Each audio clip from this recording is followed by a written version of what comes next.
ପିଲାମାନେ ତମେ ସବୁ କେମିତି ଅଛ? ଭଲ ଅଛ ନା? ଆଶା କରୁଛି ତମେ ସବୁ ଭଲରେ ଥିବ। ଚାଲ ଆଜି ଆମେ ମଜା ମଜାରେ ଗଣିତ ବିଷୟର ପ୍ରଥମ ଅଧ୍ୟାୟ ସମୁଦ୍ର କୂଳରେ ଦିନଟିଏ ବିଷୟରେ ବହୁତ କିଛି ଜିନିଷ ଆଲୋଚନା କରିବା ଆଉ ବହୁତ ନୂଆ ନୂଆ ଜିନିଷ ଶିଖିବା। ତାହେଲେ ଚାଲ ଆରମ୍ଭ କରିବା। ତେବେ ଚାଲ ପିଲାମାନେ ଆମେ ଆଜି ପ୍ରଥମ ଅଧ୍ୟାୟ ସମୁଦ୍ର କୂଳରେ ଦିନଟିଏ ର ପ୍ରସଙ୍ଗ ଫ୍ଲାସ୍ କାର୍ଡ଼ ଖେଳ ମାଧ୍ୟମରେ ବହୁତ ସାରା ଜିନିଷ ଶିଖିବା। କ'ଣ କ'ଣ ଜିନିଷ ଶିଖିବା ପିଲାମାନେ? ଆମେ ଆଜି 2 ଅଙ୍କ ବିଶିଷ୍ଟ ସଂଖ୍ୟା ଗଠନ କରିବା ଶିଖିବା।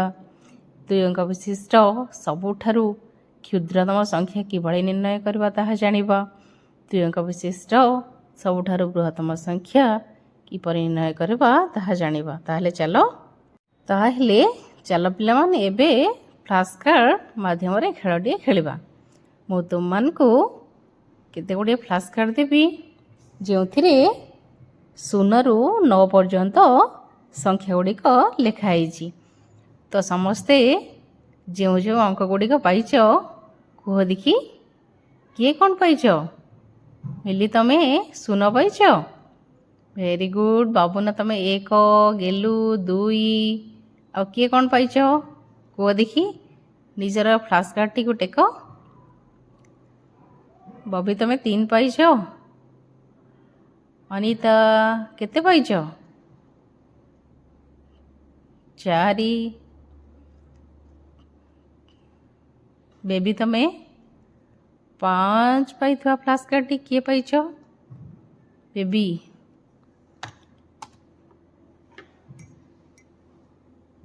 ଗୀତା ତମେ କେତେ ପାଇଛ? 6 ପାଇଛ। ତାହେଲେ ପିଲାମାନେ ତମେ ସମସ୍ତେ 0ରୁ 9 ପର୍ଯ୍ୟନ୍ତ ଅଙ୍କ ଗୁଡ଼ିକର ଫ୍ଲାସ୍ କାର୍ଡ଼ ଗୁଡ଼ିକ ପାଇଛ। ତାହେଲେ ଏହି ଫ୍ଲାସ୍ କାର୍ଡ଼ ଗୁଡ଼ିକ ବ୍ୟବହାର କରିକି ଆମେ କ'ଣ କରିବା ନା ଦଶକ ଆଉ ଏକକ ସ୍ଥାନରେ ରଖି ସଂଖ୍ୟା ଗୁଡ଼ିକ ଗଠନ କରିବା। ତାହେଲେ ଶୁଣ, ଆମେ କିଭଳି ଭାବରେ ସଂଖ୍ୟା ଗୁଡ଼ିକ ଅଙ୍କନ କରିବା। ତାହେଲେ ପିଲାମାନେ ଖେଳର ନିୟମ ଟିକେ ଶୁଣ। ଖେଳର ନିୟମ ହେଲା ଦଶକ ଆଉ ଏକକ ସ୍ଥାନରେ ଆମେ କ'ଣ କରିବା ନା କାର୍ଡ଼ ରଖିବା, ଫ୍ଲାସ୍ କାର୍ଡ଼ ରଖିବା। ଦଶକ ଓ ଏକକ ସ୍ଥାନରେ ଫ୍ଲାସ୍ କାର୍ଡ଼ ରଖି ମୁଁ ଯେତିକି କହିବି ସେତିକି ସଂଖ୍ୟା ତୁମମାନେ ପଠନ କରିବ। ଦେଖ, ପ୍ରଥମେ ପିଲାମାନେ ମୁଁ ଗୋଟେ ସଂଖ୍ୟା କହୁଛି, ତାକୁ ଫ୍ଲାସ୍ କାର୍ଡ଼ରେ ଉପସ୍ଥାପିତ କର। କେଉଁ ସଂଖ୍ୟା କୁହ ଦେଖି? 40 ଠାରୁ ଅଧିକ ଗୋଟିଏ ସଂଖ୍ୟା ଗଠନ କର। କୁହ ପିଲାମାନେ, 40 ଠାରୁ ଅଧିକ। ତ କ'ଣ ଲେଖିଲ? ଦଶକ ଘରର 4 ଆଉ ଏକକ ଘର 9। ତ କିଏ କହିପାରିବ କି ସଂଖ୍ୟାଟି କେତେ? ସଂଖ୍ୟାଟି ହେଲା 4 10 9 1 49। ବହୁତ ବଢ଼ିଆ ପିଲାମାନେ, ବହୁତ ସୁନ୍ଦର ଆଉ ଠିକ୍ ଉତ୍ତର ଲେଖିଛ। ତାହେଲେ ଚାଲ ପିଲାମାନେ ଏବେ ଆମେ ଆଉ ଗୋଟେ ସଂଖ୍ୟା ଲେଖିବା ତ? ଠିକ୍ ଅଛି। ଏବେ ଚାଲ ପିଲାମାନେ ଫ୍ଲାସ୍ କାର୍ଡ଼ ବ୍ୟବହାର କରି ଆଉ ଏକ ସଂଖ୍ୟା ଗଠନ କରିବା। ଠିକ୍ ଅଛି। ଦେଖ, ମୁଁ ଯାହା କହିବି ସେଇ ସଂଖ୍ୟାଟି ତୁମମାନେ ଗଠନ କରିବ। ଏବେ ହେଲା ସଂଖ୍ୟାଟି କ'ଣ କୁହ ପିଲାମାନେ? ପ୍ରଶ୍ନ ଭଲ ଭାବରେ ଶୁଣ, ତାପରେ ଫ୍ଲାସ୍ କାର୍ଡ଼ ସାହାଯ୍ୟରେ ସଂଖ୍ୟା ଗଠନ କରିବ। ପ୍ରଶ୍ନଟି ହେଲା 20 ଠାରୁ କମ୍ ଗୋଟିଏ ସଂଖ୍ୟା ଗଠନ କର। ତ ପିଲାମାନେ ଦେଖ, 20 ଠାରୁ 1 କମ୍ ସଂଖ୍ୟା ଗଠନ କରିବ। ପିଲାମାନେ ଭଲ ଭାବେ ଚିନ୍ତା କର ଆଉ ଫ୍ଲାସ୍ କାର୍ଡ଼ଟିକୁ ଦେଖ। ଯେଉଁ 0ରୁ 9 ପର୍ଯ୍ୟନ୍ତ ଫ୍ଲାସ୍ କାର୍ଡ଼ ପାଇଛ ନା, ତ ଟିକିଏ ଭଲ ଭାବରେ ସେମାନଙ୍କୁ ଯୋଡ଼ ଆଉ କ'ଣ କରିବ? 20ରୁ କମ୍ ଗୋଟିଏ ସଂଖ୍ୟା ନିର୍ଣ୍ଣୟ କରିବ। ତ ଠିକ୍ ଅଛି। କେତେ? ଦଶକ ଘରେ କେତେ ଲେଖିଲ ପିଲାମାନେ? 10 ଘରେ 1 ଲେଖିଲ। ଆଉ ଏକକ ଘରେ କେତେ? 5। ତ 1 ଦଶକ 5 ଏକକ କେତେ ହେଲା ସଂଖ୍ୟାଟି? କିଏ କହିବ ପିଲାମାନେ? ଇଏ 20 ଠାରୁ କମ୍ ହେଲା ତ? ହଁ, ଠିକ୍ ଅଛି। ତାହେଲେ କୁହ ସଂଖ୍ୟାଟି କେତେ? 1 ଦଶକ 5 ଏକକ ସମାନ କେତେ? 15। ତାହେଲେ ସଂଖ୍ୟାଟି କେତେ ହେଲା ପିଲାମାନେ? 15। ଆଉ ଇଏ 20 ଠାରୁ କମ୍।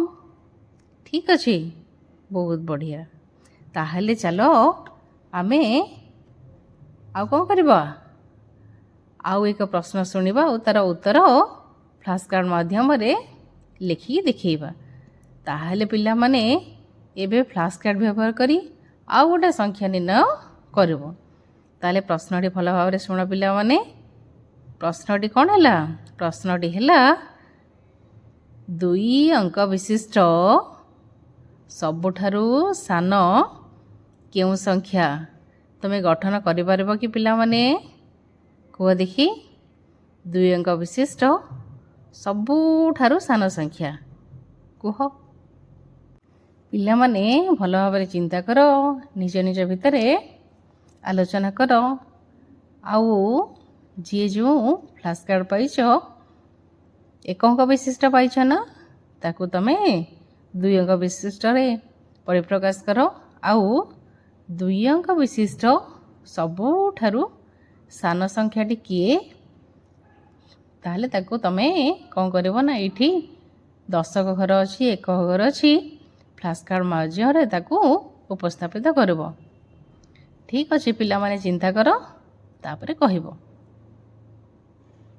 ଠିକ୍ ହେଲା? ଚିନ୍ତା କଲ? ଠିକ୍ ଅଛି। ଏକକ ଘରେ କେତେ ଲେଖିଲେ ପିଲାମାନେ? ଏକକ ଘରେ 0 ଆଉ ଦଶକ ଘରେ 1। ତ କେତେ ହେଲା ସଂଖ୍ୟାଟି?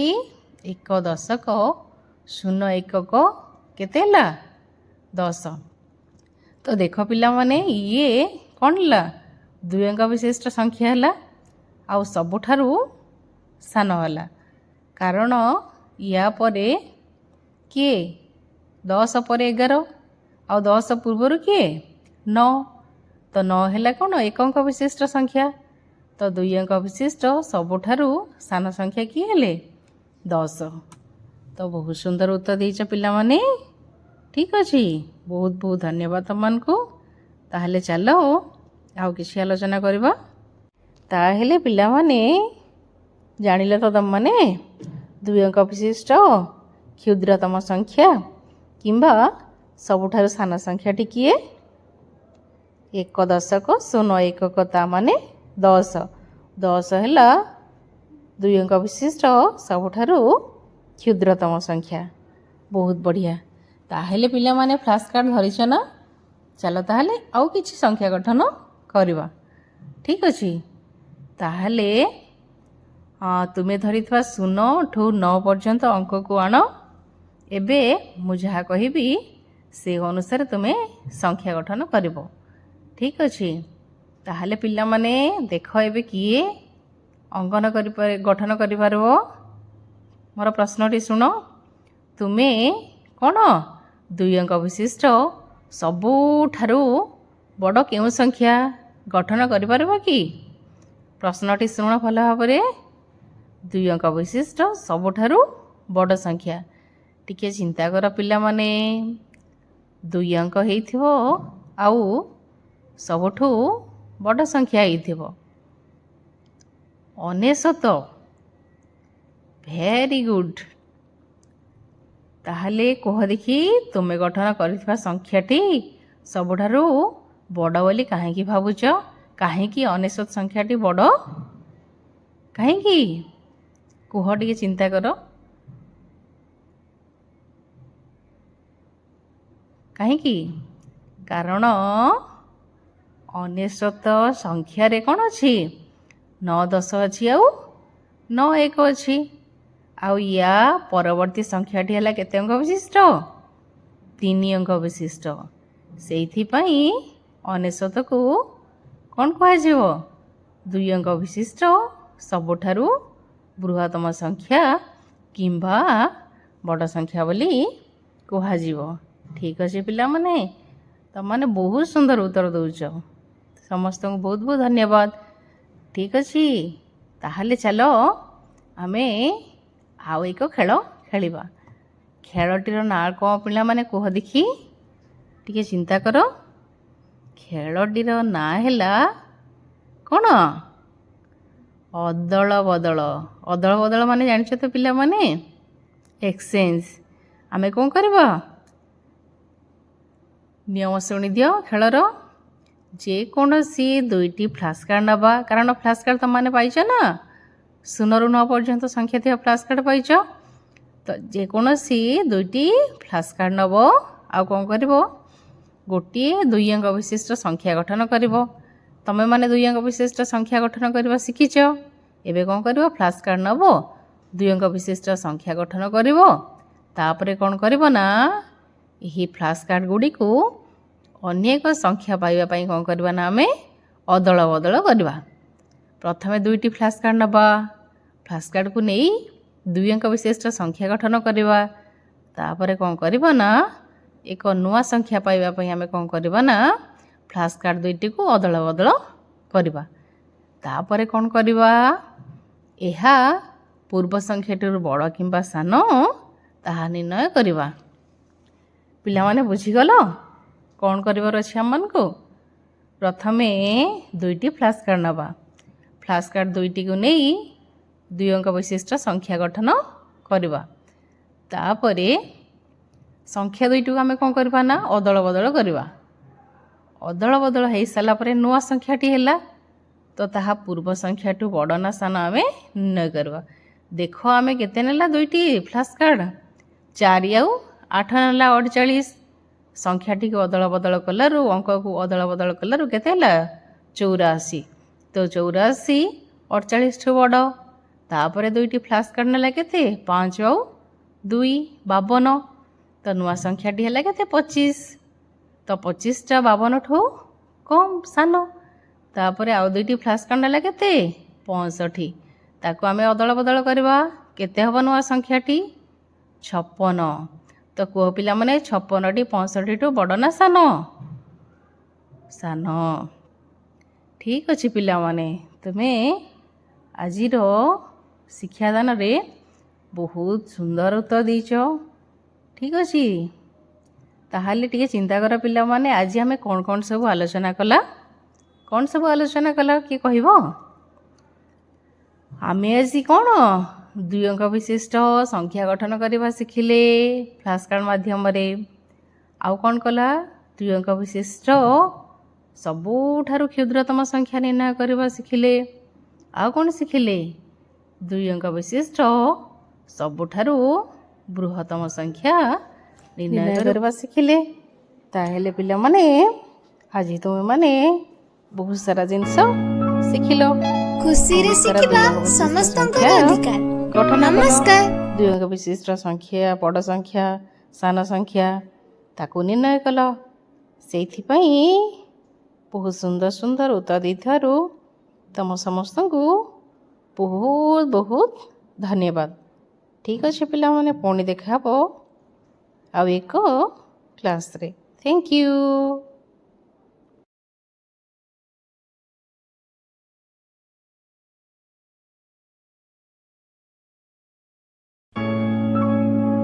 ଖୁସିରେ ଶିଖିବା ସମସ୍ତଙ୍କର ଅଧିକାର। ନମସ୍କାର।